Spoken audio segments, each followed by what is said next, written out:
여러분 안녕하십니까? 믿고 보는 밀리터리 지식 채널 슈퍼소닉 TV에 오신 걸 환영합니다. 자, 오늘도 디펜스 타임즈의 안승범 대표님 나오셨습니다. 네, 안녕하십니까? 자, 대한민국 해군의 차기 수상 수중 전력 사업, 바로 2024년에 이 정책 결정을 해야 한다고 하는데요. 네. 어떤 사업들이 있습니까? 뭐 숫자로 따지면 10가지 사업이 있고 10가지나 됩니까? 예, 그리고 이제 지난 6월 달에 네네. 그 부산 마덱스 해군 전시회에서 그 일부 함정 계획들이라든지 모형들이 다 공개가 됐었죠. 예, 공개가 됐죠. 항공모함까지 포함해서. 네네네. 그래서 이제 그거를 다시 이제 배열을 하고 정리하면은 네네. 당장 눈앞에 있는 게 이제 2024년도에 뭐 정책 결정한다지만은 바로 수행 시작을 해야 되는 게 장보고 3 2차선. 지금 2차선에 뭐 1번 하면 이제 뭐 이렇게 자르는 거, 네네. 선체를 자르는 기공식은 했죠. 네. 근데 역시 이거 세척을 세척. 이제 확보를 해야 되고. 네네네. 그리고 이제 우리 또 알려진 호위함 3차 사업 FFX3가 그렇죠. 완결해지려면 6척 완결해지려면 또 나머지 배들을 업체 선정 경쟁을 시켜야 되기 때문에 그래서 최근에 뭐 저한테 말씀하신 게 HD 중공업하고 하나오션이 뭐 경쟁이 좀 심한 거 아닙니까? 얼마 전에 말씀하셨어요. 마덱스에서부터 이 홍보전이 굉장히 심하지 않았습니까? 얼굴이 뭐 어제 오늘 갑자기 이제 한 말씀 하시길래 예. 역시 뭐 알고 계시구나. 그래서 네네네. 이게 당장 이제 이런 것들이 이게 눈앞에 있는 사업들이고 그리고 이제 항상 지금 얘기가 계속 되어 왔던 게 한 뭐 10년 뭐 이내로 네. 한국의 차기 구축함 KDDX. KDDX 예, 이게 이제 2028년부터 32년까지 네네. 6척을 확보해야 됩니다. 6척. 예, 그래서 이게 이제 확정이 되고 확보가 되면은 네네. 그 다음에 이제 항공모함 사업으로 이제 어떻게 좀 진입할 수 있는 밑받침. 우선은 이 호위함이나 구축함 네. 이것이 완성이 돼야겠네요. 뭐 예전에 말씀드렸다시피 기존의 가장 기본이 해군은 수상 전투함이고 그다음에 그렇죠. 이제 수중 전력이 있어야 되고 네네. 세 번째 항공 전력이 있어야 되는데 네. 이러한 기본 전력들이 완비돼야만 항공모함을 이제 논할 수 있는 거죠. 근데 지금 그렇죠. 요즘에는 항공모함도 이제 또 항공기, 함재기 업체도 이제 같이 얘기되면서 네. 같이 어우러져서 이제 뭐 이렇게 얘기는 진행되고 있는데 네. 뭐 지금 얘기 들어보니까 연말까지는 좀 조용할 것이다. 네, 그리고 이제 서울 에어쇼 때 서울 아덱스 10월달에 함재기 중심으로 잠깐 얘기되겠지만은 네네. 정책 결정은 아마 12월 말까지는 뭐 특별한 얘기는 없을 것 같다. 네. 그러면서 이렇게 지금 10가지 사업, 뭐 이제 항공모함 건조 사업까지 포함해서 10가지 사업이 이제 다 돈이 다 많이 들어가지 않습니까? 네네. 특히 그 해군 사업인데 네. 그래서 과연 2030년 이전까지는 우리가 그 항공모함을 구체적으로 못하는 거 아니냐 건조를 그래서 이제 밀리는 거 아니냐 이제 그런 이제 우려를 이제 하시는 업체 측 사람들도 있고 네네. 그리고 또 일반 여론은 지금 당장 항공모함은 급한 게 아니다. 지금 얘기한 대로 수상전투함 최신 수상전투함들을 빨리 건조에 돌입해야되려면 정책 결정을 24년도에 해야 되는 거 아니냐. 예. 그런 의견들이 좀 모아지고 있죠. 네. 그래서 이제 그 다음에 이제 차기 구축함 다음에 네. 또 중요한 게 다시 또 수중 전력 장보고 3의 3차선. 그래서 또 세척. 세 척이요. 근데 이게 좀 아시겠지만은 이 수중 전력은 하나오션이 좀 강해요. 잠수함 이쪽이요? 예, 잠수함 건조 어떤 그 경력 자기들이 어떤 해온 게 네네. 209 사업부터 했기 때문에 네. 잘 해왔기 때문에 상대적으로 네. HD 중공업보다는 좀 자부심이 있죠. 아. 그래서 이 부분은 이제 뭐 그 하나오션에서는 좀 이렇게 자기들이 다 가져갈 수 있다.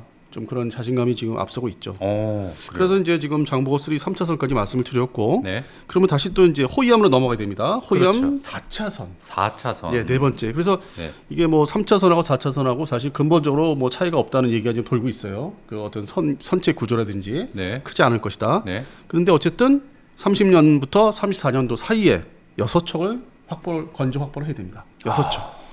갈 길이 지금 되게 뭐 30년 예. 대. 와. 오긴 올까요? 30년 대가? 건강 관리 잘해야죠. 우리 평상시 얘기한 대로 건강 관리 잘하면 오죠. 건강하면 닥터 체크. 예. 이거 본의 아니게 또 말씀드렸습니다. 네. 예. 그리고 이제 저번 마덱스 때 조금 그 하나오션 그쪽에서 이제 보여준 그 함정 모형 중에서 네네. 약간 좀 갸우뚱했던 게 있어요. 그게 바로 KDDX -S. 요게 지금 이제 제일 좀 그 10가지 사업 중에서 항공모함 사업만큼 약간 이렇게 좀 처지는 부분이 있죠, 분위기가. 근데 어쨌든 34년부터 38년까지 네네. 이것도 6척. 이것도 6척. 자, 그러면 이제 숫자들이 3 아니면은 6 뭐 이런 식으로 예, 나가죠. 36. 그다음 네. 뭐9 이렇게 될까요? 369, 그거는 369. 그거는 이제 전체 그 프로젝트에서 예, 예를 예. 들어서 장보고 3 사업에 대한 전체 획득해야 되는 게 9척. 전체. 네, 근데 그걸 1, 2, 3으로 나누는 거죠. 1차선, 2차선, 3차선 그 안에서. 네, 맞습니다. 장보고 3 잠수함. 네. 그래서 지금 말씀드린 게 이제 KDDX S. S까지 말씀드렸고 네네. 그다음에 이제 해야 되는 게 저번에 이제 모형 공개됐지만은 35년부터 38년까지 네. 합동 화력함. 야. 이게 향후 이제 이게 제일 인기 아니었습니까? 마덱스에서. 향후 배를 보려면 10년은 더 걸리는 거. 세척. 와. 10년 더 있다가 기다렸다 봐야 되는 거예요. 지금은 이제 모형에 만족해야 되는 거예요. 그러니까요. 예, 물론 이제 거기 관련된 미사일들이 다 완전히 실전 배치가 이제 지상에도 대의되고 네. 그걸 개조해서 함상 이렇게 이제 발사 체계로 이제 또 개조를 해야 되는 그 사업도 있어야 되고. 그러니까요. 그리고 이제 마지막 끝에 수상 전투함 중에서 마지막에 이제 항공모함. 이게 아까 마지막이군요. 말씀드린 대로 35년부터 39년을 봐야 되는 거예요. 와, 거의 40년. 그 우리가 기존에 작년까지만 해도 작년 뭐 초반만 해도 뭐 33년이나 34년에 뭐 취역하는 거 아니냐 그렇게 해서 얘기했었죠. 근데 예, 그 사이에 이제 뭐 이게 정책이 좀 더 한번 다시 한번 들여다봐야 된다.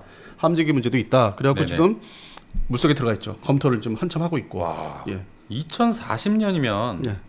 앞으로 거의 뭐 17년 이후나 돼야 되는데. 아, 또 나이 말씀하시려고 또. 야, 우리가 그때까지 건재할까요? 아, 그 얘기는 그만 넘어가시고. 항공모함이 그래서 두 척은 필요하다. 우리 예. 한반도 해역에서. 예, 근데 이제 규모는 역시 7만 톤을 전에부터 제가 말씀을 드렸는데 네. 현실적으로 이제 뭐 또 이게 뭐 건조비라든지 여러 가지 확보하는 비용이 있으니까 좀 줄여야 돼요. 톤수를. 그 6만 톤대로 바라봐야 돼요. 최종 만재 배수량을. 그러니까 7만 톤에서 약간 내려앉게. 만재 배수량. 예, 좀 줄여서 6만 톤으로 좀 봐야 되고 네. 함재기는 이제 그 규모에 맞춰서 6만 톤에 맞춰서 40대를 적재하는 걸로. 야. 그리고 이제 지금 10가지 사업이라고 말씀드렸는데 실제 네. 지금 말씀드린 건 9가지고 하나 더 있어요. 숨겨져 있는 거. 얘기를 하기가 좀 함부로 하기가 뭐하는 거. 그 호주 오커스하면 무슨 뭡니까? 원자력 잠수함? 원자력 잠수함이죠. 이거를 지금 이제 살짝 이렇게 감춰놓으면서 전망을 해보면은 그 35년 이후에 2040년대를 바라보고 소위 장보고 장보고포. 왜냐하면은 장보고포를 이제 원자력으로 생각하면서 이제 쭉 그렇게 꾸준히 가져가야 되는 이유가 네. 그 현재 그 해군의 214급 장보고 2 네.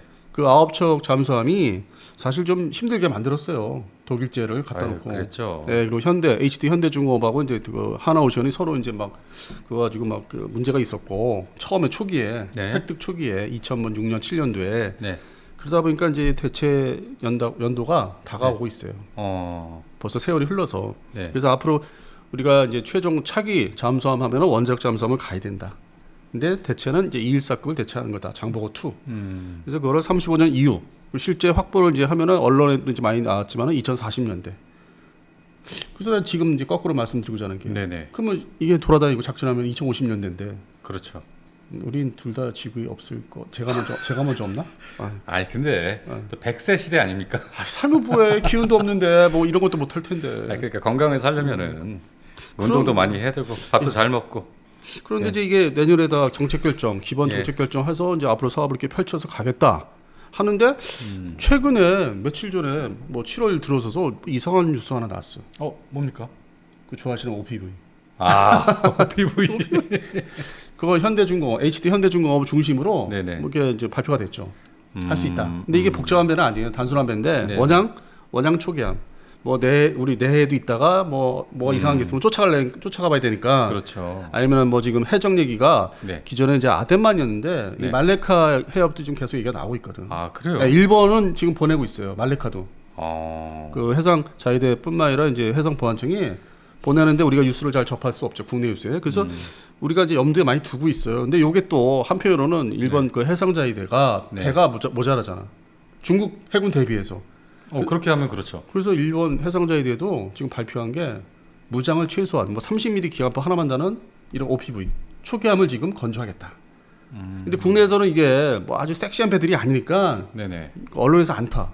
근데 해군에서는 신경이 쓰이는 거야. 이래저래 해적 문제, 일반 해상자위대 뭐 그 초기함, 뭐 무장 약한 초기함. 네네. 그다음에 중국 해군에 또 지금 막 찍어내는 거 있어요.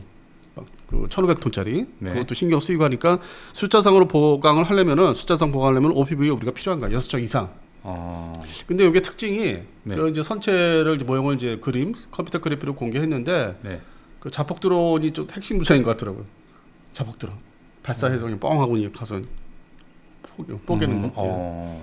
그래서 근데 이게 이제 무장이 워낙 이쪽 분야에는 약하다 보니까 사람들이 이렇게 이제 선호하는 이슈는 아닌 것 같아요. 그래서 이걸 합하면은 뭐 11개? 뭐 사업들이 11개 많죠. 되는 것 같네요.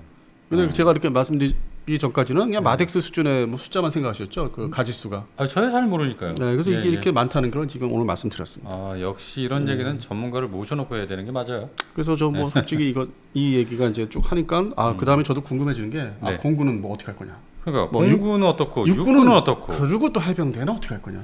요거를 시리즈화해서 맞습니다. 뭐 짧게 단축해서 예. 또 방송을 해드리겠습니다. 맞습니다. 다음은 저희가 육군 먼저 들어가나요? 뭐 공군도 괜찮고요. 뭐 우리 감독님이 정하시면 됩니다. 예. 알겠습니다. 네.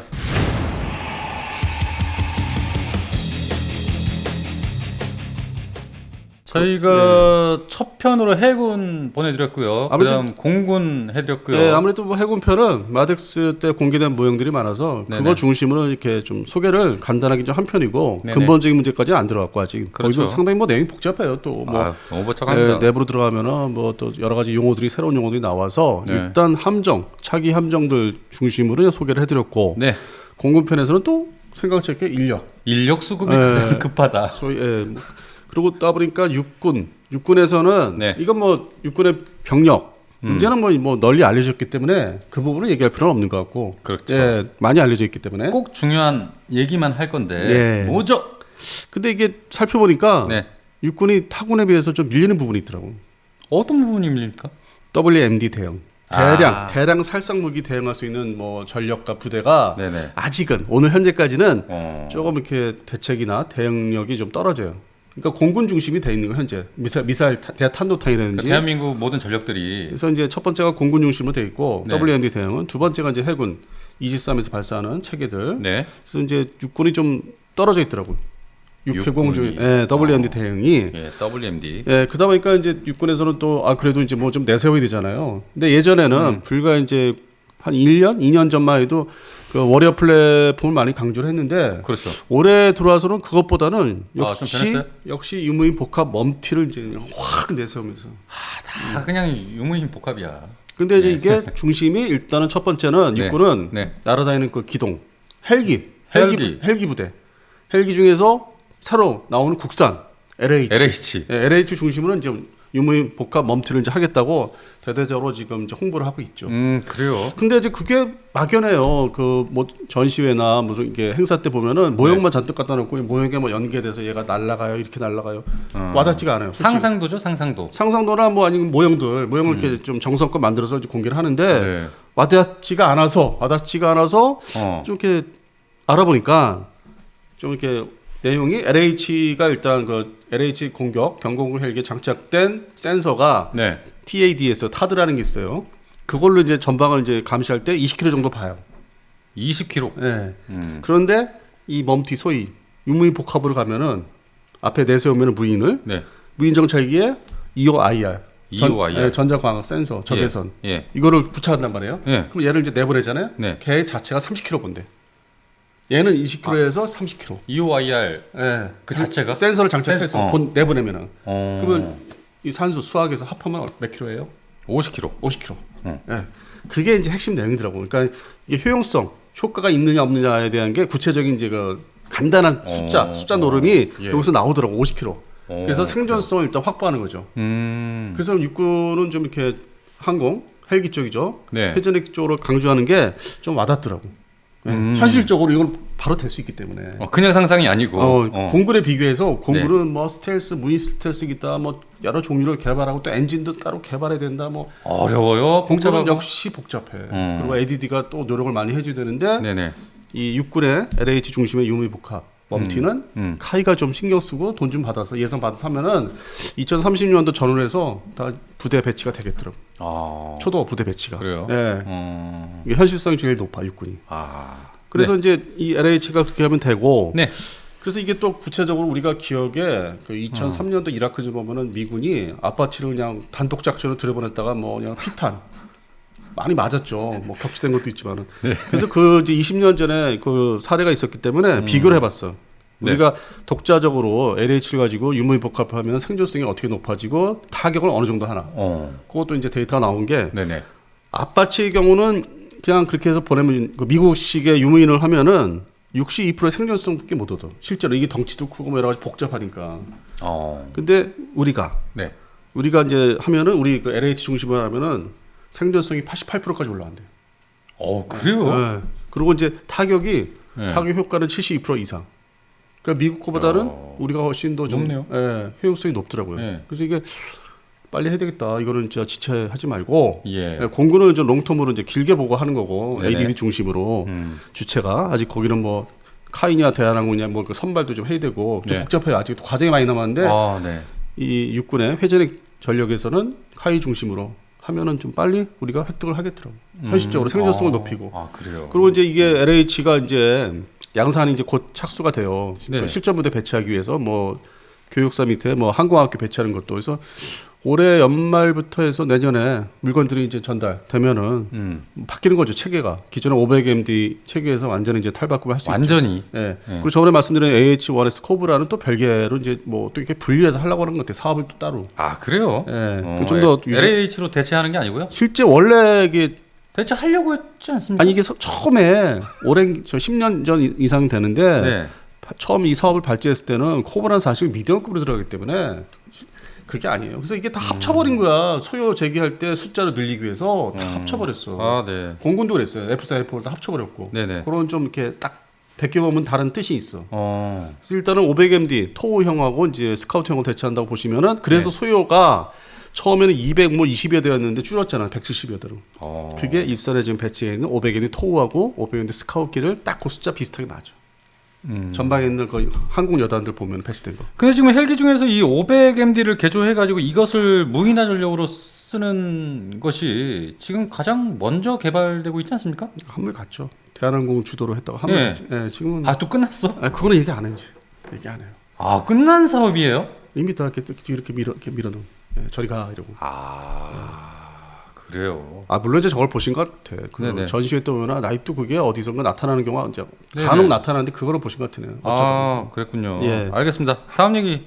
그래서 넘어가시죠. 이제 이게 유무입복합이 이제 육군은 이제 여기다 목을 매달고 이제 해야 된다. 현실성이 제일 빠르다. 네네. 그렇게 해서 이제 충분히 이제 납득이 돼요. 헬기 전력으로. 네, 회전의 네. 그 분야로. 네.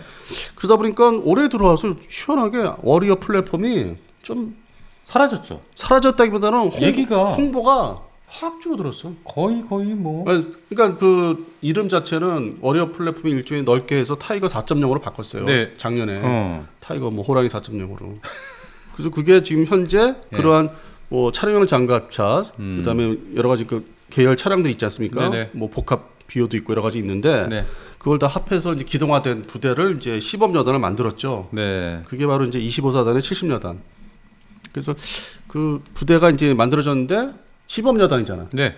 이건 다 이렇게 일반화된 된 것이 아니지 않습니까? 육군에. 아직이죠. 예. 그래서 지금 이게 어떻게 진행되나? 그러니까 이거 죽은 사업이 아니라 진행을 하는데 네. 과연 이 시기별로 어떻게 부대가 이제 늘어나나? 살펴보니까 27년도 2027년도에 네, 4개 뒤에. 여단. 4개 여단. 4년 뒤에 4개 여단. 예, 그 전체 육군 그 전투 부대 중에서. 네. 그리고 2035년. 이거 뭐 신나네. 35년 거의 12년. 그때 가서 24개 여단. 24개. 사단이 아니고 여단이에요. 여단이면 네. 규모가 아주 큰 거 아닙니까? 3,000명 이하죠. 그 부대 조직에 따라서 뭐 3,000명 이하로 이제. 근데 이 저번에 공군 할 때도 저희가 말씀드렸듯이 이 인력난이 아주 시급한데 이거 육군 이거 되겠습니까? 그러니까 여단위로 쪼개는 거예요. 기존의 사단 개념을 이제 미국은 20년 전에 시작했는데 네. 우리는 이제서 여단화 이제 개념으로 좀 쪼개서 이렇게 쫙 그렇게 쪼개서. 가려고 하는 거지 이게 지금 숫자가. 그래서 결국 2040년에 가면은 29개 여단. 이게 이제 저기죠. 지금의 사단 개념이 이제 상당히 바뀌는 거죠. 미국은 20년 전에 여단으로. 네.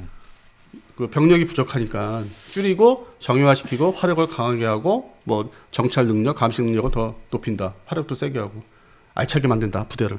근데 현재 뭐 시범 여단이 25사단 여기 수도권이죠. 수도권 전방에 네네. 25사단의 70여단 하나밖에 없어요. 하나. 그래요. 네, 그러니까 이건 시범 여단이니까 네네. 완전한 전투 부대는 이제 아니고. 알겠습니다. 그렇게 해서 육군이 이제 한표로는 네. 워리어 플랫폼을 좀 더 구체해서 이렇게 확장된 이름이 타이거 4.0으로 해서 하고 있는데, 근데 일반 홍보에 있어서는 그냥 워리어 플랫폼하는 이제 찬반, 뭐 어떤 그 세부적으로 세세하게 네.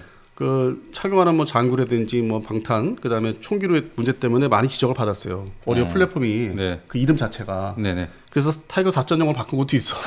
그러면 좀 헷갈리거든. 아 이거는 뭐 상위 기관이냐 상위 단어냐? 그래서 재작년인가 그 시범 부대를 이제 다 기자들한테 공개해서 저희도 갔었는데 네네. 기동화 시키는 거야 일종의 기동화. 전체. 예. 촬영 현장 갑차를 중심으로 아까 뭐 제가 복합 비율을 하는데 그 복합 비율은 기계 부대 우선이고 예. 그 30mm 촬영용 대공포 네. 이제 그런 것들 바퀴식의 이제 화력들을 같이 많이 집어넣고 여기에 또 이제 LH가 들어가요. 근데 LH가 이제 유무위 복합도 이제 오겠죠. 근데 그거는 당장 뭐 지금 개발이 이제 개념을 도입하고 개발을 시작하기 때문에 2030년도 넘어가야 되기 때문에 그거는 이제 두 번째 뭐 전력화하는 장비고. 그래서 현재는 타이거 4.0을 이제 현 육군에서 상당히 이제 제목을 많이 내보내고 어떤 행사 때 타이거 4.0 있습니다. 저도 있습니다. 하는데 이게 뭐야? 근데 뭐지? 어뢰 플랫폼하고 이게 뭐야? 그래서 이제 보도자료 이렇게 받아오면은 확실히 죽여놨어. 어뢰 플랫폼 푹 들었어. 아 그 안에서 저기 단어가 좀 쑥 들어가 있어요. 그래서 타이거 4.0하고 호랑이 그 이미지를 딱 해갖고 4.0. 근데 4.0은 또 숫자도 좀 너무 좀 일반인들은 몰라요. 왜 4.0인지. 왠지 그냥 뭐 전투기로 얘기했을 때 뭐 4세대 이런 느낌이네. 아이 그것도 아닌 것 같아. 그것도 아니야? 에, 알고 싶지도 않아 솔직히. 그냥 자기는 마음대로 장명을 하니까 사전에 이게 이래서 저래서 해서 일반 보도를 했어야 되는데 그냥 자기는 홈페이지 국방부 뭐 육군 홈페이지에서 그걸 선전을 하니까 그러니까 알아먹을 사람은 그냥 알아서 알아먹고 모를 사람은 그냥 넘어가고 뭐 홍보가 좀 이상해요 그런 거는. 물론 이제 국방부 취기자들한테 설명을 하는지 모르겠는데 또 그걸 또 자세히 써주는 뭐 기자님들이 또 뭐 몇 사람 안 되고 한두 사람이고 네네. 전반적으로 이제 기자들이 또 안 쓰고 네네. 그렇게 해서 지금 워리어 플랫폼 이름을 바꿔서 이제 그게 이제 하나의 작은 이름이고 크게 넓게 해서 타이거 4.0 4.0. 아, 이렇게 이제 뭔진 모르겠지만. 아 그러니까 뭐 맨날 저희 때는 산수인데 공집합점 이렇게 그 안에 또 크게 그 밖에 둘레 쌓이는 게 있고 그런 개념으로 뭐 공집합, 교집합 뭐 예, 이런 뭐 것처럼. 이렇게 해서 뭐 크게 불리고. 자 그러면 이제 다시 처음 얘기로 돌아가서 그러죠. 육군의 그러면 기존 핵심 전력들, 화력들. 핵심. 예, 아까 이제 LH 말씀드렸잖아요. 네. 걔는 이제 뭐 유무위 복합을 이제 하기로 사실상 네. 잠정 결정한 거고 네. 이제 구체적인 개발에 이제 단계로 넘어가고 예산 태우고 뭐 여러 가지 과정이 있지 않습니까? 뭐 사추 샀다 뭐 이런 게 있어요. 행정 절차가. 그러니까요. 이제 그렇게 해서 이제 가겠다는 거고. 핵심 전력. 예, 그래서 이제 계속 LH 유무위 복합만 많이 이제 홍보가 되고 카이도 그렇게 얘기하고 있는데 네. 전차, K2 전차. 자주포, K9. 얘들도 그렇게 하겠대. K2 전차 개량형 나올 거고. 아니 근데 거기서 핵심이 있었잖아 우리 얘기할 때. 얘기했지. 뭘 띄운대잖아요 뿅하고. 정찰 드론. 예, 정찰. 그다음에 앞에 지금 현실화된 거는 여러 가지 그 무인화 차량, 소형 차량, 뭐 로봇 같은 소형 궤도 차량 중에 소형화된 것 중에 그 하나 채택됐어요. 수색용 로봇. 그 K2A1이죠. 아니 그 앞에 이제 내보낸대. 아 먼저 그러니까 뭐, K2A1이라는 뭐 개량형 전차에서 전차나 K3나 이제 앞에 전방에 이제 투입하는 거예요 작전 때. 이게 이제 소형 로봇이죠 정찰 로봇. 네네네. 그리고 이제 뿅 띄우는 거 정찰 드론. 요게 이제 K2 전차, K2A1, K3에서 이제 같이 이제 운영돼야 되는 앞으로. 앞으로. K9 전차는 또 어떻게? K9도 똑같이 그렇게 한대요. K9A2 A1, A2 다 그렇게. 다 그렇게. 예, 그러니까 뭐 똑같이. 접목을 시키는 거죠. 그 소형 정찰 로봇을 앞에 내세우고 정찰 드론 뿅 띄우고 더 나아가서는 이제 먼저 번에 말씀드렸다시피 가서 야 부셔 그냥 자폭 드론 빵. 그 다음에는 확인을 이제 목표물을 확인했으면 갖다 그냥 박아야 되는. 야. 그게 이제 뭐 2030년대 전후에 이제 결정이 되고 이제 저기 되죠 배치가 되는 거지. 아 그렇군요. 왜냐면 지금 또 4차 양산이 흑표 전차 4차 양산이 있으니까 다 마무리 된 상태에서 아마 다 또 새로운 사업으로 이제 발제가 돼서 진행이 되겠죠. 네네. 그래서 K2 전차, K9 자주포 이제 말씀드렸고, 네. 그리고 이제 교량 전차나 화성방 정찰 차량도 그런 형식으로 아 그렇게. 앞에다 무인화 시키거나 뭘 띄우거나, 예. 소형 드론도 띄우고 이게 뭐 우크라이나 전쟁의 여파가 이제 큰 거죠. 적극적으로 이제 도입을 이제 적용을 하겠다는 건데, 네. 뭐 2023년도 뭐 올해 당장 어떻게 되는 게 아니라 최소한 뭔가 이제 사업하거나 뭐 발제가 되고 뭐 이렇게 하자 하는 게 예산 준비하자는 게 2025년 돼야 돼요. 자 그러면 여기서 육군의 미사일 부대가 또 궁금합니다. 그래서 앞에서 이제 말씀드렸다시피 예. 소외됐다는 게 WMD 대응이 예. 육군 자체 전력이 이제 그 현재로서는 네. 확보가 안 돼 있다 보니까 뭐 장기 계획에는 뭐 여러 가지 있는데 네. 뭐 장사정포 대응 체계도 이제 준비를 하고 있는데 지금 없으니까. 그래서 가까운 장래에는 그러면 육군에서는 말씀하신 대로 네. 뭐 이런 드론을 이제 뭐 격추도 해야 되고 하는데 뭐가 있냐, 그렇죠. 준비해야 되지 않냐. 예. 근데 놀랍게도 역시 또 무인화야. 아 그것도 무인화요? 기존에 천마하고 천마 네. 이제 미사일이죠. 네. 단거리 대공 미사일. 그러면 이제 비어 시스템 있죠. 복합 네. 비어도 있지만은 얘네들을 무인화 시키겠다는 거예요. 아 얘들까지도? 무인 통제. 다 멀리서 이제 원격으로 다 리모트로. 예. 그러니까 레이더 시스템도 이 탐지 목표물 탐지하는 레이더 시스템도 무인화시키고 아 그래요? 소위 국지방공 레이더 2라고 그래요. 다 무인화시켜서 다 결합시켜서 이 방공 체계 육군의 적어도 방공 체계를 이제 앞으로 무인화 가겠다. 덩달아 해병대도 그렇게 똑같이 가려고 해요. 해병대도 역시 발제가 됐어요. 해병대도 지상부대 중심이니까. 네네. 그래서 이게 좀 더 눈에 들어와요. 그러니까 LH 멈티 다음에 방공 무기에 무인화시키는 이게 결국 이게 뭐겠어? 그러니까 이게 뭐야? 무인화 왜 하는 거야? 인력이 없으니까. 사람이 없어. 인력이 없으니까. 그러니까 방법이 없는 거예요. 무인화를 더 열심히 연구하고 계속 그 여러 행사 때 발표하고 자꾸 이걸 내세우는 게 어쩔 수 없다는 게 나도 이제 그 인식은 하겠어요. 아 애를 좀. 그다음에 이제 우리가 해야 되는데 안 나신다며 그런 거 없다며. 전 하나면 됐죠. 그다음에 그냥 일반적으로 결국에는 전쟁 전투할 때 중요한 게 뭐예요? 먹어야 되잖아. 그렇지. 전투식량. 총알도 있어야 되잖아. 네. 근데 다 떨어졌어. 이거 뭐 어떻게 보급할 거야? 막 싸우는데 사람도 모자라는데 옛날같이 6.25 전쟁 때처럼 무슨 뭐 지게 부대가 있는 것도 아니고 지금 그거 하라면 누가 해? 안 하지. 그거 로봇이 해야지. 근데 우리가 일반 이제 뭐 이렇게 연예인 프로그램들 보면은 네. 뭐가 이렇게 날라와서 뭐 주잖아. 드론이 와서. 그걸로 한다. 곧 있으면 뭐 드론 택시 금방 나올 것 같은데. 그건 좀 크죠. 네. 그건 이제 UAM은 크고 군에서 생각하는 거는 이제 시범 부대가 있었어요. 저도 TV에서 봤는데 작년에 조금 이렇게 적당한 사이즈의 그 여러 개 프로펠러 달린 네. 걔가 이렇게 박스 형태에서 날라주더라고 진짜 먹을 거를. 그 나가 있는 부대. 파견 나간 부대에다가 보급하더라고. 그래서 그거를 적극적으로 도입을 하겠다. 이제 뭐 드론이 배달도 할 텐데요, 뭐. 그러면 이제 이게 날아다니는 것도 날씨나 뭐 여러 가지 영향 또 받는 게 있잖아요. 맞죠. 그러니까 또 지상으로도 이렇게 보내줘야 되잖아. 무인 차량에다 실어가지고. 아, 그건 또 무인 차량. 그래서 개념은 일단 역시 그 부대 단위는 무인 차량 부대도 소대부터 시작을 하겠대. 소대 운영을. 이게 다 무인화해 지금.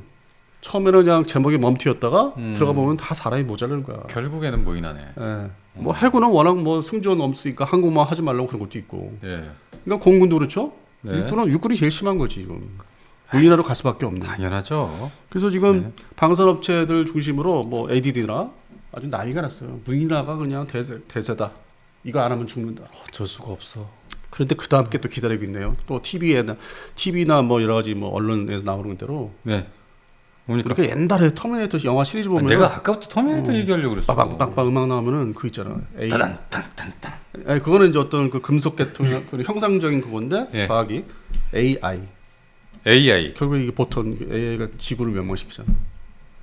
근데 그게 실제로 그렇게 될 수 아니, 있을 것만 그건 같은 이제 느낌이. 설명을 위해서 잠깐 말씀드린 거고 예. 결국에는 그 다음 단계 멈티나 이렇게 유무인 복합이나 이게 무인화 다음에는 AI 지능을 심어야 된다. 그거 알아서. 그러니까 지금 이제 얘기들을 하시고 이거 해야 됩니다, 중요합니다, 이런 사례가 있습니다, 이제 위험합니다, 이것도 어떻게 좋게 써야 됩니다 하면서도 2030년대 이후에 2040년대 그 다음 세대를 바라보고 이제 그게 이제 접목이 돼야 되는 거예요. 유무인 복합에. 될 것만 같습니다. 그게 이제 공군 전투기까지 다 포함해서. 아마 저희들이 이 세상에 없으면 아마 그런 시대가 오지 않을까요? 요즘 따라 나이 많이 얘기하셔. 아니 이런 것들이 다 멈티니 유무인 이런 것들이 뭐 당장 이루어질 게 아니기 때문에 사실 근데 계획이잖아요. 저희는 이제 방송을 하면서 또 개념 공부를 많이 하고 우리 또 인식을 하고 있잖아. 그러니까 대부분 무기 체계들이 뭐 완벽하게 자리를 잡으려면 그래서 2030년 이상 넘어가야만 뭐가 이렇게 자리를 잡지 않습니까? 그래서 이제 우리 PD님이 네. 이거 좀 하시죠 하는데 어렵단 말이야 내용들이. 어렵지. 그래서 좀 이렇게 들여다 보니까 네. 핵심이 결국 사람이 그러니까 말을 이렇게 다 추려서 이렇게 한 말씀 드릴 수 있는 게 사람이 이 분야도 역시나 구체적으로 사람이 모자란 거예요. 왜 이걸 할 수밖에 없는지. 그러니까요. 예. 근데 점점 저희 어렸을 때 제 세대 보면은 무기 체계를 좋아했던 거는 전차 전투기 이런 시대였는데 지금은 이제 완전히 그 영화의 이제 미래 SF. 네. 어떻게 보면 좀 살벌한 거죠. 재미라기보다는 살벌한. 살벌하지. 예. 하나 더 의문이 드는. 어떤 거요? 우리 유승식 대표님 앞으로 미래 그 후계자들은 모형을 뭘로 하실까? 모형 뭐 할까? 뭐 해야 되나 진짜?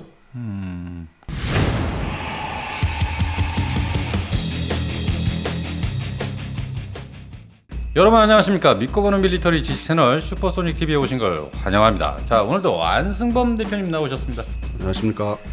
자, 저희가 또 오늘 해야 될 얘기가 이 대한민국 공군 앞으로 또 어떻게 변화를 해야 될 것이며 지금 어떻게 개혁을 할 것이냐, 어떤 계획이 있습니까, 공군이? 그 전에 좀 말씀드릴 게 있는 게 네네네. 이제 저는 이렇게 숙제를 받아요. 뭐 내일은 뭐를 촬영해야 된다. 주제가 뭐다. 그럼 그렇죠. 이제 공부를 하기 네. 싫어도 밤에 저녁에 주로 하거든. 집에 가서 낮에는 이제 활동하고. 맞습니다. 예. 그리고 이제 저녁에 이제 그래도 또 우리가 같이 일을 하는 거니까 이거 보면은 요즘에 알아먹기가 힘들어 죽겠어. 해군편은 그렇게 했지만은 해군편은 마덱스 덕분에 했지만은 네네. 공군 특히 육군 무슨 박사 논문 뭐 학위 만드는 과정 같아요. 그거를 우리가 아유. 알기 쉽게 풀어서 시청자분들한테 알려드리는 게 저희 할 일이잖아요. 아유 제가 또 월간지를 하기 때문에 네. 나름대로 자료를 이제 최대한 이제 입수하거나 어떻게 뭐 구입을 한다든지 입수를 한다든지 그래서 잔뜩 싸놓고 보는데 그렇지. 뭔 말인지 못 알아듣겠어. 너무 어렵게들 얘기해. 네, 그럼 이제 이게 무슨 얘기냐면은 분명히 이제 우리가 일반적으로 생각할 때 우리 시청자분들이 생각할 때 딱 무기체계만 집중적으로 이제 말해주거나 생각을 하잖아요. 그렇죠. 근데 안 그래. 너무 어렵죠. 국방부 산하 육해공 해병대 어떤 이 정책을 그러니까 무기 쪽을 정책을 만드시는 분들이 너무 어려워. 그 또 무슨 얘기냐? 네. 요즘 또 이 공통 유행어가 있습니다. 어떤 거요? 육해공 해병대가 난리가 난 게 난리가 난 게? 유무인 복합. 그렇지. 이걸 갑자기 그리고 이게 육군편에서 말씀드리겠지만 하여튼 유무인 복합이 뭐 난리가 났어. 그리고 완전 트렌드야 지금. 유행. 근데 이제 그 전에 이제 사전 그 기술들을 이제 뭐 이렇게 다 만들고 개발해야 돼요. 사전 준비가 많이 필요해. 엄청나게 필요해. 당연하죠. 근데 그 기간이 이제 그냥 뭐 이렇게 보니까 2030년 이전까지는 그 기반 기술을 다 이제 다 모으고 닦고 이제 개발하는 시기는 맞더라고요. 그리고 이제 거기 행정 절차, 뭐 예산 문제, 인력 문제 다 도입되고. 네네네. 그런데 육해공 해병대 공통점이 또 다른 게 있습니다. 유무인복합은 어떤 사업에 대한 거고 무기체계. 그렇지. 그거는 하나의 어떤 트렌드고. 사람이 없어. 사람이 없어. 인력이 없어. 사람이 없어. 군인이 없어.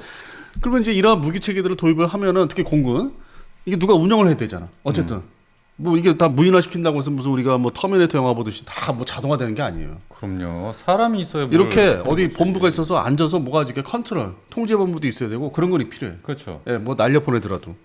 그리고 이제 뭐 F-22나 F-35나 뭐 지금 얘기하는 게 우리 KF-11에 유무인 복합해서 네. 그것도 뒤에서 컨트롤하고 앞에 이렇게 가서 자폭하고 하는 그지 뭐 스텔스 무인 전투기 같은 거. 예. 그것도 마찬가지로 뒤에 사람이 있어야 되는 거예요. 그래서 맞습니다.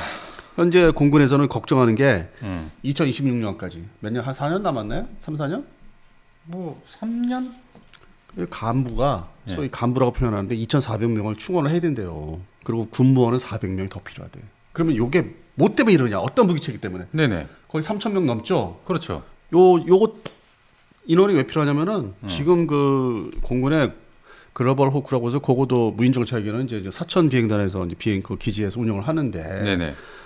참 2010년도부터 지금까지 제가 오매불만 기다렸던 그 중고도 무인기 네네. 아직도 도입이 안 됐어. 전력화가 안 됐어. 그게 언제적부터 얘기가 나왔었죠? 부대 창설은 2017년도에 19비행단 가니까 옆에 부대 창설 해놨어요. 2017년. 현지 가니까 부대가 있어요. 생겼어요. 그게 지금은 이제 3구 뭐 비행단이라고 하는데 네네. 정찰 비행단인데 네. 거기에 중고도 무기가 아직도 이렇게 딜리버리 전달이 아직도 안 되고 방위사업청이나 이제 ADD에서 자꾸 이제 퇴짜 놓는 거야. 완성이 안 돼서.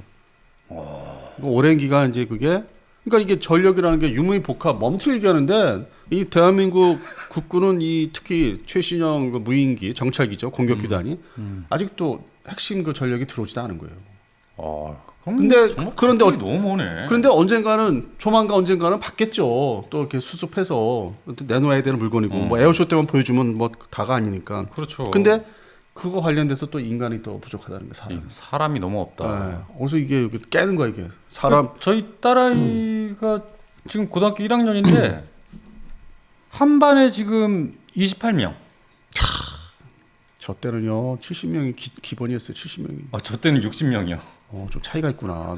나이 따라서 10년. 우리 한 10년 뭐 이렇게 차이 나니까. 70명이야. 뭐 73번까지 번호가 그렇게 학급이 그냥 저기 막 그냥 바글바글 진짜. 그럼요. 저 항상 번호가 한 뒤에서 앞에 뭐 이래가지고 한 58번, 59번. 그래서 제가 항상 학폭이 지금의 곱하기 3, 뭐 4로 보셔야 돼. 당시에. 학폭이 또 저기 몇 배야. 사람이 많으니까. 그러니까 지금 저희 딸아이와 저 때 학교 다녔을 때 비교를 하면 반이 이제 깎인 거잖아요. 저는 상상이 안 돼요. 거의 저기 저 서유럽이나 미국의 같은 선진국에서나 영화에서나 보던 장면이네. 진짜 이러다가 정말 채본 나고 지금 막 그러고 있는데. 아니, 그러니까 너무 이게 뭐 학계, 군사 학계에서 말은 상당히 앞서가요. 자기도 연구비 받아야 되고 뭐 항상 앞서가죠. 후원도 좀 받아야 되니까. 아니, 그것도 문제야. 예. 근데 실제 뭐 일선에서는 사람이 앞으로 더 계속 모자라다는 거지. 계속 가면 갈수록 이게 충원이 안 되니까. 그러니까 인구가 줄어든 거 비례해서 또 들어오는 그 인력이 비례가 또 이제 맞게 안 들어오는 거죠. 없으니까. 그래서 그러니까 어쩔 수 없이 유무인 전략화 아니, 그거는 없는 거잖아요. 맞는데 그러니까? 근데 그 맞는데 그것도 개발 기반 기술을 다 만들어야 돼요. 그렇지. 예. 예. 시간도 필요한 거예요. 그러니까 지금 2023년 이제 중반인데 2030년까지는 기반 기술을 다 이제 닦아야 되니까 정착을 시켜니까 그때 바로 물건이 나오는 게 아니고 그 다음에. 아, 잠깐. 근데 우리 공군 얘기 하기로 하지 않았어요? 이게 공군 얘기예요. 일단은 공군도 이 인력 충원에 상당한 이 문제가 있다. 그래서 공군에서 얘기 잘 안 하지. 그래서 지금 중고도 무인기 관련돼서 말씀드렸는데 네네네. 그 인력이 네. 백두 2차 항공기 이것도 이제 들어온 지 얼마 안 되는데 또 추가 사업이 있는데 그리고 이제 이게 모든 게 정찰 감시 공군에 네네. 그 분야 이제 인력이 가장 모자라다는 거예요. 가장. 그다음에 저 방공, 감시. 네, 그다음에 방공관제, 필요하지. 방공관제 MCRC. 그러니까 이게 지금 2,400에서 군무원 별도로 400명. 요 얘기는 그 파트 정찰 감시 분야 방공. 그러면 이건 좀 다른 얘기인데요. 이 감시 분야 하면 이건 뭐 맞는지 모르겠습니다. 이 경찰이 가장 이 감시 분야 인력이 가장 많지 않을까요? 제가 좀 무식해서. 아, 저도 몰라요. 그건 잘 모르는데 네. CCTV가 뭐 온 동네마다 다 있으니까 거리마다 이걸 또 감시하는 그 경찰 인력들이 있잖아요. 뭐 드라마나 이런 데 네, 나오죠. 우르르 네, 앉아가지고 네. 다 화면 보면서 이렇게 뭔가를 하고 있는데 네. 이제 그쪽으로 이제 군도 가는 건데 어쨌든 사람이 최소한의 인력이 거기에 맞게 또 필요하다는 거죠. 그러니까 경찰도 그 정도 필요한데 이 공군이나 특히나 해군 엄청 해군은 필요할 것 이제 같습니다. 승선 인원 문제가 있고 육군은 이제 사단급의 이제 그 부대 규모 구조가 이제 좀 바뀌어야 되는 거고 일본 육군 편에서는 좀 뭐 짧게 말씀드릴 거고. 그러니까 테란 보병들이 진짜 많아야 되는데 예. 그래서 공군이 아무튼. 당장 이게 전력화해야 되는 그 부대는 이제 그 운영을 하기 위해서 3,000여 명 거의 3,000명 가까운 숫자가 이제 당장 모자란 거고. 당장 예. 그리고 당장 충원을 해야 된다는 얘기네요. 그리고 이제 우리가 KF-21을 이제 기다리고 있지 않습니까? 네. 블록 1부터 뭐 블록 2 이제 3까지 가는데 예. 이게 새로운 신형 전투기다 보니까 기존에 이제 F4나 F5가 도태해봤자 그거는 이제 얼마 안 남았어요. 그러니까 아 진짜 얼마 안 남았어요. 비례해서 이거는 새로운 시스템이고 KF-21은 완전 새로운 시스템이기 때문에 그렇죠. 거기에 맞는 인력이 새로 필요한 거예요. 그게 무슨 얘기냐면은 F5, F4는 네. 옛날 분들의 아날로그 시대 때 교육을 받아서 군에 들어와서 평생 거기에 뼈를 묻으신 분이야. 그러면 그 전투기와 함께 재교육을 받기가 어려워요. 머리가 일단 굳었기 때문에. 그래서 그분들은 이제 거기에 맞게 같이 나가.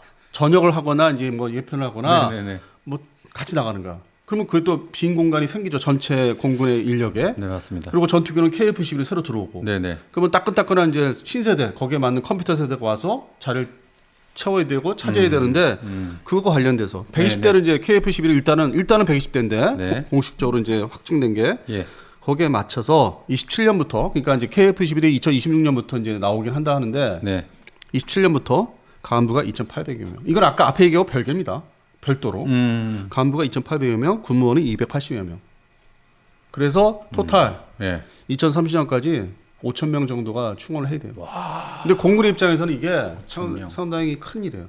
6만 5천여 명을 유지하려면은 지금 그 사이사이 이렇게 충원이 5,000명 정도가 충원이 돼야 돼요. 새로운 무기 체계에 맞게, 항공 무기 체계에 맞게. 아 그렇군요. 그래서 지금 그게 실제 공군의 속사정이에요.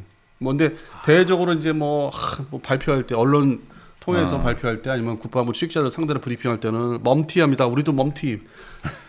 그러니까 차세대 스텔스 무인 전투기를 앞에 내세우고 KF-21이 뒤에서 조종합니다. 이제 그거를 이제 뭐 계속 강조를 하고 뭐 그 인터뷰도 했더라고요. 여러 기자들하고. 근데 실제로는 이제 역시 인력 문제, 병력. 아 가장 시급한 문제네요. 그래서 하여튼 그게 실제 속사정이고 네. 현재 외형적으로 공군의 네. 이제 뭐 전력 증강은 이제 뭐 그냥 대표적인 게 지금 항공 통제기라고 해서 조기용보 통제기 네네네네. 그 2차 사업이 이제 진행이 되고 있고 네. 그리고 이제 수송기 2차 네. 그리고 스텔스 2차 그러니까 F-35 2차 네. 20대죠. 네. 그리고 이제 공중급유기도 이제 2차를 이제 하겠다. 그래서 벌써 이제 뭐 활동들을 하고 있고 네. 그리고 좀 이렇게 가려져서 좀 밀리고 있는 게 잘 이렇게 관심을 이제 못 받고 있는 게 네. F-15K 업그레이드 사업. 아 일단 값이 너무 비싸서 F-15K. 예, 그래서 이게 일단 그 사업을 이제 보내기 위해서는 너무 돈이 든다 해가지고 카이 쪽에서는 야, 이왕이면은 쟤 그냥 죽여버리고 KF-11 블록 3나 블록 4로 그냥 다 대체하자. 가자. 어차피 얘도 쌍발이다. 미디엄 디자인의 미디엄급 뭐 동체라고 하지만은 이걸 좀 더 발전시켜서 F-15K 업그레이드 하지 말고 이쪽에 다 돈 쓰자. 뭐 이제 그런 얘기들이 이제 나오고 있죠. 아, 그래요. 제가 전투기 중에서 가장 좋아하는 전투기가 바로 F-15입니다. 근데 F-15K가 예. 그 내부 그 전자장비 시스템들이 한국군 사양에 이제 우리가 요구 조건에 맞춰서 이렇게 들어갔기 때문에 일부 부품 조달이 어렵대요. 그러니까 미공군의 F-15E 스트라이크를 하고 좀 다르다고 하더라고. 내부는 껍데기는 똑같은데. 스트라이크 이글이랑. 예. 그래요. 그래서 뭐 그런 면에서 이제 좀 다 뜯어내고 새롭게 네. 이제 넣어야 되니까 규격을 맞춰서 그래서 돈이 많이 들어간다고 하더라고. 어차피.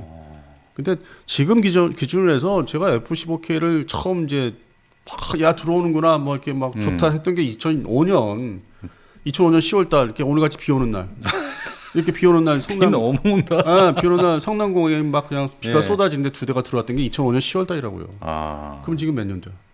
23년도. 시간이 많이 지났지. 야. 그러니까 15K를 그 당시엔 되게 좋아했는데 지금은 네. 그냥 옛날 비행기로 접어들어요. 아, 그다음에 또 하나 이제 네네. 잘 얘기 안 하는 게 합동 이동 표적 감시 통제기, 그 조인트 스타즈라는 거. 네네네. 그래서 이게 지금 대표적인 사업들이에요. 현재 공군에서 이제 당장 뭐 확보를 해야 된다. 뭐 네. 2030년도까지는 들어와야 된다는 게. 그런데 이제 당장 눈앞에 있는 거를 이제 하나 말씀드리겠습니다. 눈앞에 있는 이제 뭐 결정을 해야 되는 거. 좋습니다. 뭡니까? 수송기 2차. 세대. 수송기자. 대형 수송기. 뭐 대형은 아니고 그냥 그러니까 이게 공군에서는 대형 수송기 사업이다 이렇게 해놓고 이게 대형이 아니란 말이야. 근데 이게 발제가 됐던 게 2007년 8년도에는 C17이 예. 그래도 좀 있었거든. 그러니까 지금 그때 기준에서 이름이 붙은 거예요. 2007년도 뭐 6년도 그 말이 그냥 계속 따라붙어서. 네, 따라붙어서 지금 삭제를 했어야 되는데. 이런 거 가지고 지금 댓글도 보면 상당히 뭐라고 많이 하세요 시청자분들이. 이 네. 대형 아닌 걸 무슨 대형이라고 갖다 붙이고 이러냐 공군. 그래서 현재 상황이 어떻게 돼 있냐. 네. 바로 눈앞에 있다고 표현을 이제 말씀을 드렸는데 네. 지난달까지 6월달 지난달까지 시험 평가 3개사의 3개 기종 시험 평가는 다 끝났어요. 네. 그래서 다 이제 귀국을 해서 현재 서류 작업을 이제 보고서를 써야 되니까 기종 평가를 위해서 네네. 그래서 보고서 좀 열심히 지금 7월 중순인데 쓰고 있고 네. 그래서 다음 달 8월 달에 이제 방출이 넘겨야 돼요. 방사청에. 네네네. 하나 좀 뽑아주세요 하고 성적표는 다 이런데 하나 뽑아주세요. 그렇게 해서 에어쇼 직전에 기종 결정을 한답니다. 아덱스 직전에 빵 터트리는. 10월 바로 직전. 네, 이게 대수가 이제 세대니까 많지는 않으니까. 아. 근데 지금 뭐 여파는 좀 있을 것 같아요. 그래요. 국내 수송기 카이에서 개발하는 수송기 연관도 좀 있고 해서. 예. 우영우 수송기. 예. 근데 그건 좀 먼 얘기 아닙니까? 아니 근데 이게 이제 우영우 수송기. 1단락을 이제 직구입 획득하는 사업이 1단락을 지면서 이제 바로 이제 국내 개발해야 되겠습니다. 바로 이렇게 그러니까 말을 할 수 있는 거니까. 네네네. 어떤 모멘트 텀 자체가 이거 끝났죠. 이제 이건 됐고요. 세대 급하게 사시고요. 내가 이제 개발하겠습니다. 그럼 목소리 이제 크게 낼 수 있는 게 바로 이제 그다음에 바로 이제 딱 그 타이밍이구나. 예, 순서가. 그래서 10월달. 치고 들어와야 되네. 그래서 아마 뭐 공군이나 뭐 합참 방사청이 다 이제 그 시기를 맞추는 것 같아요. 조율을 하는 것 같아요. 아, 그렇군요. 에어쇼 직전에 끝내버리자 빨리. 네네. 예. 그래서 지금 공군은 현안들은 그런데 실제적으로 앞에 서두에 말씀드렸다시피 역시 사람이 가장 급한 건 역시나 예, 인력난이다. 새로운 시스템에 맞는 새로운 인력. 그러니까 먼저 분들은 이제 다 거기에 평생 뼈를 묻었기 때문에 이제 이렇게 좀 나가야 되고. 예. F4 팬텀, F5. 그렇죠. 물론 이제 F5 이렇게 보면은 이제 젊은 이제 정비사들이 있는데 그분들은 이제 재교육 들어가죠. 새로운 기종에 맞게 이제 뭐 전환 교육을 이제 받고 하는데 거기에 이제 진두지휘하는 뭐 준위급들 그 이제 지휘관급들은 이제 그 정비 그 부대 정비창이나 그분들이 이제 뭐 나이들이 좀 드신 분들이기 때문에 그래서 세대 교체가 이제 기종에 맞게 이제 결정이 되면은 이게 재편이 돼야 되죠. 인력 문제가 다 전체적으로. 네. 그래서 실제 현안은 또 공군도 이 전투기나 이런 뭐 수송기도 중요하지만 앞에는 그 다음에 더 미래적으로 멈티 같이 예, 유무인 복합의 뭐 스텔스 무인 전투기 이제 개발해 이제 그 얘기를 하면서도 실제 속에는 사람이 모자라. 누가 이걸 다 이걸 해. 아무리 어떡하지?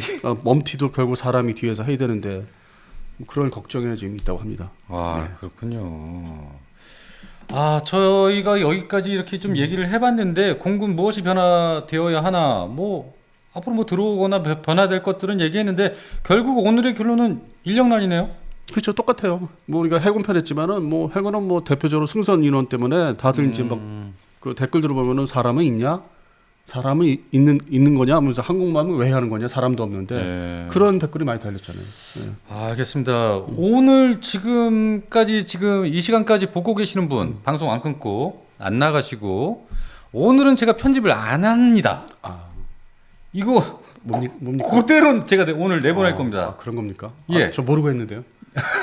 중간에 뭐 이렇게 얼굴 긁고 하는 거 다 잘라내실 줄 알았는데. 그냥 원샷 같은 거 안 가고 대표님이랑 저랑 이렇게 투샷 그대로 네, 오늘 화면 이동 없이 오늘은 PD님한테 오늘 내가 속았다. 노편집. K 너스레 많이 떨었네. 예, 예. 살아있는 방송으로 나가고 있는 슈퍼소닉 TV 지금 현재 여러분이 보고 계십니다. 자, 한 말씀 더 드리면은 예. 오늘은 이제 좀 그 딱 눈에 띄는 부분을 말씀드렸고, 야 그러면 뭐 멈티가 공군에서 하겠다는 스텔스 임무이복합 그럼 뭔지 좀 더 자세히 알 수 없냐 하시는 분도 있을 거예요. 그건 제가 더 공부를 좀 해서 더 복잡하고 너무 어려워. 막 그냥 뭐 그래서 그 공부를 좀 해야 돼요. 제가 해서 설명을 드려야 되지. 예. 그냥 대충 하면 또 욕 먹어져요. 그러니까. 예. 아. 그래서 더 전반적인 개요만 말씀드렸습니다. 예, 저희 또 머리에 띠 하나 메고 예. 야밤에 이거 다 불안하게 켜놓고 열심히 책 보면서 공부하고 오늘은 이제 정보 취합하고. 근데 오늘은 서두만 되기 때문에 오늘은 방송 끝나면 좀 쉴 거야. 진짜? 예. 오늘은 좀 쉬어야 되겠어. 너무 복잡해 내용이 진짜. 비도 많이 오는데 좀 예. 쉬고 싶네요. 그리고 이제 뭐 네. 해당되는 뭐 박사님들이나 교수님들 찾아가서 얘기들 들어야 돼. 아, 저도 공부해야 돼. 아니 근데 그분들은 말을 그냥 몇 마디면 될 걸 가지고 너무 길게 어렵게 하셔. 그래야 또 뭐 또 연구비도 받고 뭐 후원도 받으시니까 뭐 그러니까 다 이유가 있어요. 충분히 이해는 합니다. 좀 뭔가 격이 다르게 당신네 일반들하고 난 틀려. 이제 그런 게 사실 있죠. 학계가. 맞습니다. 아예 또 박사 되시려고 공부 많이 하시지 않았습니까? 논리가 틀리더라고요. 돈 투자한 게 그게 또 얼마야? 박사 되려고. 그래서 저 면박 많이 받았어요. 너희들 얘기하는 거하고는 틀려 이러면서. 알겠습니다. 저희가 여기까지 이렇게 공군 무엇이 결국은 결론이 무엇이 급한가네. 사람이죠. 사람 좀 더 축원해줘야 되는 거예요. 예, 여기까지 노편집 예. 방송으로 저희가 지금 내보낼 거고요. 예. 오늘 편집 안 합니다 이거. 네. 예. 이게 얼굴 긁고 잘라내고. 그리고 또 광고 한번 해야죠. 예. 저희 슈퍼소닉 이 미디어에서 이 스타닥스 서재걸 TV라는 채널을 오픈을 했습니다. 그 대한민국에서 최초로 유산균을 만드시고 해독 주스라는 걸 이렇게 만드신 분이거든요. 또 TV에도 굉장히 많이 나오세요. 제가 옛날에 엄지의 제왕이라는 MBN 프로 제가 담당 PD였는데 예, 아시잖아요. 예, 기억나요. 건강의학 예, 예. 채널. 예, 제가 당시 PD였을 때 저랑 또 이렇게 또 형 동생 하나 끈끈한 사이가 돼서 또 이렇게 건강의학 정보를 알려드리려고 이런 서재걸 TV를 만들었습니다. 그 박사님도 뭐 좀 말씀 재밌게 잘하시더라고요. 말씀 굉장히 잘하세요. 예. 제가 인정하는 박사 중에 한 분이십니다. 예, 예. 그리고 또 한 분 있어요. 네. 의학계에는 서재걸 박사. 네. 그리고 세계사 역사 뭐 이쪽 분야에서는 저랑 토크멘터리 전쟁사 함께 하셨던 임용환 박사님. 어떻게 또 그 사이에 또 연락하셨구만. 제가 또 연락한 건 아니고 제가 그럼... 인정하는 박사님 중에 한 분이라고. 예. 이 두 분은 제가 딱 인정합니다. 그냥 놀랬네. 또 있잖아 한 명. 밀리터리계. 우리 유승식 대표. 안승범. 유승식 대표님. 띄워드려. 좌청룡 우백호. 그리고 유승식 대표님. 유승식 대표님 띄워드려. 요즘 아주 그냥 고군분투하시는데. 좋습니다. 근데 두 분은 박사가 아니야. 당연하죠. 전문가. 그냥 평론가로 해주세요. 예, 그렇게 할게요. 그래야 평론가. 나중에 탈이 없습니다. 예, 좋습니다. 아무튼 여러분 제가 이 고정 댓글에 이제 스타닥스 서재걸 TV 링크를 달아드릴 테니까 아직 들어오셔서 구경 못하신 분들 들어오셔서 구독 버튼 한번 눌러주시고 그리고 좋아요 한번 눌러주시면 이 슈퍼소닉 미디어가 정말로 힘을 얻습니다. 이제 초음속이 아니라 극초음속으로 가야지 이제. 이제 그래야 돼요. 극초음속으로 달리셔야지. 예. 저희 채널이 좀 부진하지 않습니까 항상? 극초음속으로 올라가시죠. 잘 나가는 채널은 아니라서 아무튼 그 점 유의해 주시고요. 오늘은 그냥 이게 라디오 듣는 것처럼 자꾸 화면 보시고 뭐 안 하셔도 되니까 그냥 그렇게 귀로 좀 즐겨주시는 라디오 같은 슈퍼소닉 TV. 저는 이랬으면 좋겠어요. 그래야 저희도 좀 편안하게 그냥 방송하고. 그래야 또 우리 PD님이 또 편집하는데 공을 안 들여도 그래야 제가 좀 많이 올려드리는데 이거 편집하느라 많이 못 올려드려. 점점 진화하시네. 그 부분 좀 이해해 주시고요. 앞으로는 좀 라디오 같은 방송을 한번 진행을 한번 해보겠습니다. 그래서 더 많이 아이템들 방송을 하루에 뭐 2개도 올리고 또 잘하면 뭐 3개도 올릴 수 있게. 공부할 시간을 주세요. 저도 다 아는 게 아니야. 아무튼 다음 방송도 저희 한번 또 라디오 방송 같은 느낌으로 방송 진행해 보겠습니다. 가능하면은. 예. 좋습니다. 자, 그럼 여기까지 디펜스 타임즈의 안승원 대표님, 저 소닉 PD였습니다. 여러분 감사합니다.